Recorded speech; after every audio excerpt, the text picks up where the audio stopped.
Hey guys, and welcome back to this channel. In this video I will be showing you guys how you can basically add fonts to your Instagram stories.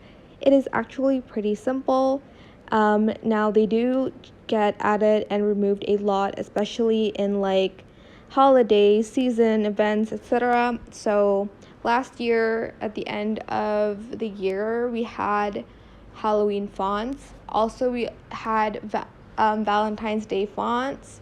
I'm not sure if we got any Christmas fonts. I think we got New Year's fonts as well.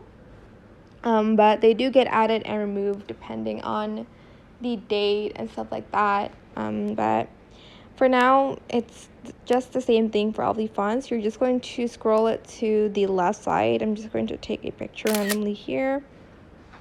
And then I am going to select the AA button next to the sticker. Just type in whatever you want. And there's the modern, classic, signature, editor, poster, bubble, deco, squeeze, typewriter, strong, meme, elegant, directional, literature.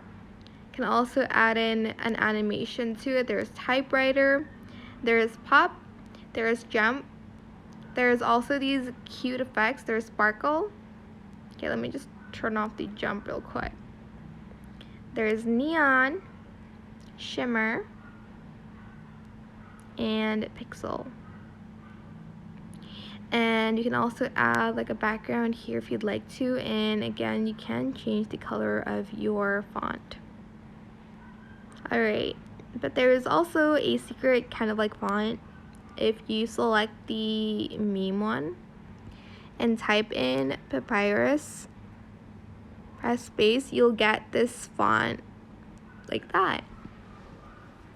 And again, it gets added and removed like the seasonal fonts. The papyrus one will always be there, but the rest won't.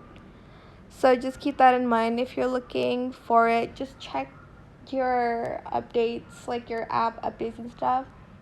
I know like some accounts don't get the update because my main account doesn't get the update, but like my voiceover account gets the update. But yeah, that is it for this video. I hope it was helpful for you guys. Don't forget to like, comment, share, and also subscribe to this channel if you haven't done that already. If you have any more questions about this video, just leave it in the comment section down below. I will try my best to answer them all for you guys. And if you found this video helpful, please click the thanks button as well. I think that is it for this video. If this didn't work for you, I'm sure it will anyway, but you can again comment on the comment section down below. Thank you so much for watching. Bye.